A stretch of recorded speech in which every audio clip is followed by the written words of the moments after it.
Ashamaa harka fuunee daawwattoota hordoftoota keenya oduu gaddaa qabannee isinii dhiyaanne irraa hamma xumura qophii keenyaatti nu waliin turaan affeerraa keenya egaan daawwattoota keenya duuti Oromoo kuni yoom akka nurraa dhaabbattu hin beeknu keessumaa'u du'a yookaan ajjeechaa jimlaa waan jedhamu tokkotu nurratti adeemsifamaa jira. Ammaal jedhee akka dubbadhu I don't know hundumaafuyyuu mee maaltu ta'ame kan waliin turru ta'a egaan barreeffama wallaggarraa nuuf ergame tokkotu jira taatee guyyaa kaleessaa achitti ta'amerraa nama achi turerraa mee waan tokko odeeffannee jirra hamma xumuraatti obsaan nu dhageeffadhaan dhaamsa keenya. Okay, naqamte maaltu ta'e jedha oduu gaddaati. Tilmaama naannoo sa'aatii kaleessa jechuudha. Kaleessa galgala sa'aatii 5 walakkatti paatroolii afur wardura duuban bulchiinsa magaalaa Naqamtee keessaa ba'an. Akkuma ba'aniin kallattii ganda duwwaa 5tti qajeelan. Kallattii kanaan buufata waraanaa gurguddaatu jira. Masara Kumsaa Morodaa fi bakka bashannanaa Simannaa Angar keessa waraanatu qubatee jira. Hoteela Sinimaa Angaarii fi Masara Kumsaa Morodaa erga buufata waraana raayyaa ittisa biyyaa ta'e waggaa 2 darbeera. Paatrooliin afur waraana fe'ee bulchiinsa magaalaa Naqamtee keessa ta'e bakka buufata isaanii sana deemee jedhamee eegame. Garuu waraanni kun magaalaa ganda duwwaa 5 akkuma ga'een sochii uummataa uggure. Hawaasni bakka jiru akka hin sochoone erga taasisee booda mooraa tokkotti ol seenan. Xiqqoo ture sagaleen dhukaasaa dhaga'ame. Sa'aatii dheeraaf uummanni wanta uumame akka waliin beeksifne taasifame.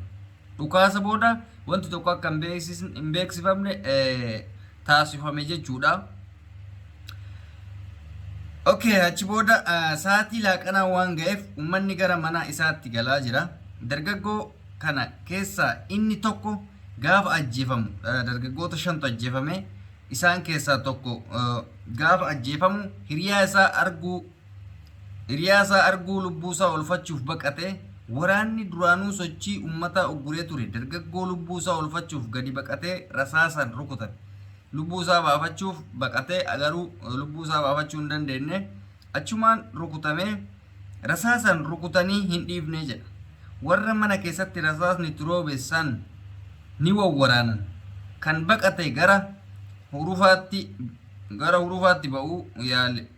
Ummata irraa dhorkan reeffa akka sareen nyaatu godhan. Rasaasni guyyaa eegalee ammas galgala kana dhuka'aa jira. Kaleessa jechuudha. Uummanni hedduun nama gaddisiisee urufa jira. Dargaggoota 4 bakka tokkotti mana keessatti rashanan. Isa 5ffaa bakkeetti rasaasa itti roobsan.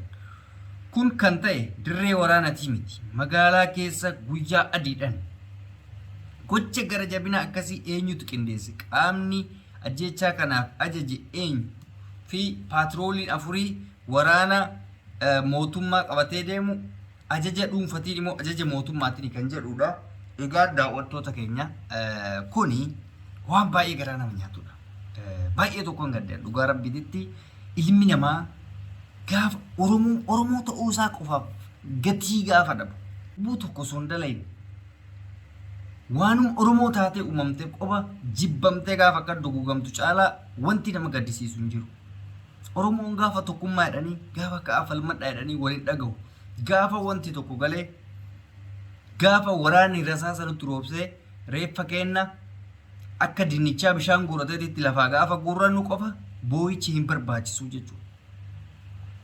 Har'a magaalaa takka keessa namni 5 sa'aatii takka keessatti sa'aa wal fakkaataa keessatti rasaasaan odoo akkatti jaalaalu itti roobsamee gaafa ajjeefamu Oromoon miliyoona 50 ajjeefamuu wanti adda godhu hin jiru jechuudha ajjeefamu.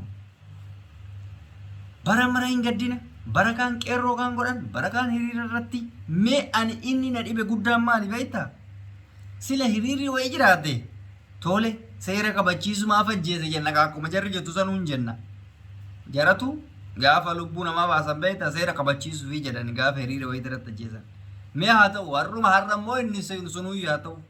Hiriirri tokko hin turre wayii tokko hin turre waraanni addaa kan faallaa isaa deemachi keessa hin turre nama nagayaa nama nyaatee dhugu lafumaa ol ka'anii Ani maal akkanatti fakkaatu beektaa waraannummaan mootummaa kun yeroo tokko tokko dhiiga namaa kana suusiitti ta'ee gizee namni lolli dhabamuu fi hiriirri dhabamu namuma nagayaa wayii barbaadatanii waan itti dhukaasanatti fakkaata bakka suusiitti ta'ee haraara argitee akka nama dhugaatii suusiitti ta'uu sanitti jarammoo dhukaasuun suusiitti ta'ee miskiina lafarraa duguugan yoo akka tasaa nama haaraaleen jee ta'e immootu dhukaa wannoo irratti barata lubbuu ajjeesuu irratti barata tireeningii irratti godhaa jechuudha nuti bar tireeningii taanee jirra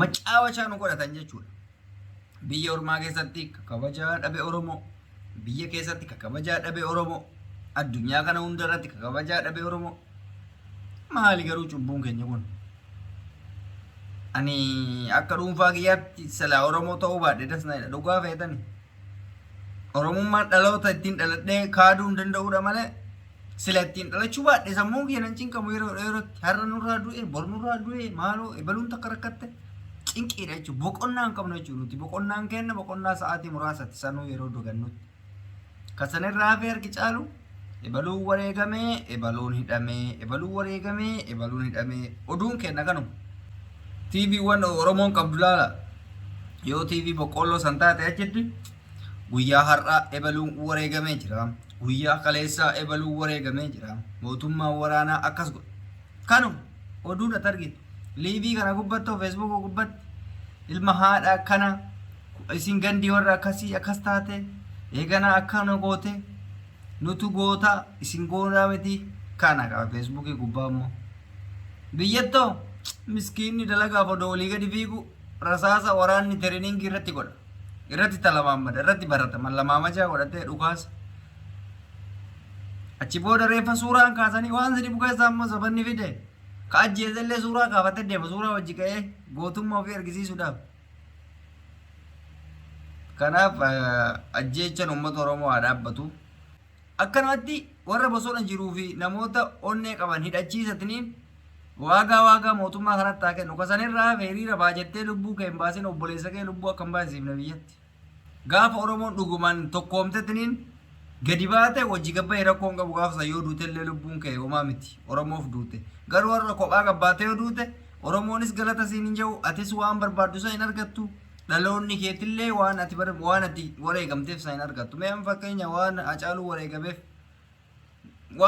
wareegameef nu godhaa jirra qubaan qabu waa'ee Minilikmaa dubbateef waa'ee mootummaa dubbateef ajjeefame namni waa'ee inni dubbatee saniif hojjetaa jira hoomuu hin jiru soo lubbuu keessan gatii hin dhabsiisinaa isiniin jechuu barbaadan akka dhuunfaa kiyyaatti jiraadhaa callisaa afaan keessan qabadhaatiin guyyaan sitti dhufee yoo rasaasan sijjeessan sagalee sii taana oromoon bakka homaa gochuu hin dandeenyu akka amma guyyaa kaleessaa san odoma isin hin dubbanne yoo isin ajjeesan carraan nu qabnu isinii boonne isin awwaallee seenan isin yaadata akka kana jechuu barbaadaa eegaan daawwattoota hordoftoota keenya rabbi gadda kana keessaa nu haa baasu kadhannaa keessan bakkuma jirtanitti akkuma amantii keessanitti oromoo kanaaf kadhadhaa kanuma turtiin wajjin gootaniif galatoomaa namoonni chaanaalii keenya faariyaa taatan sabskiraayib gochuun nu hordofaa isiniin jenna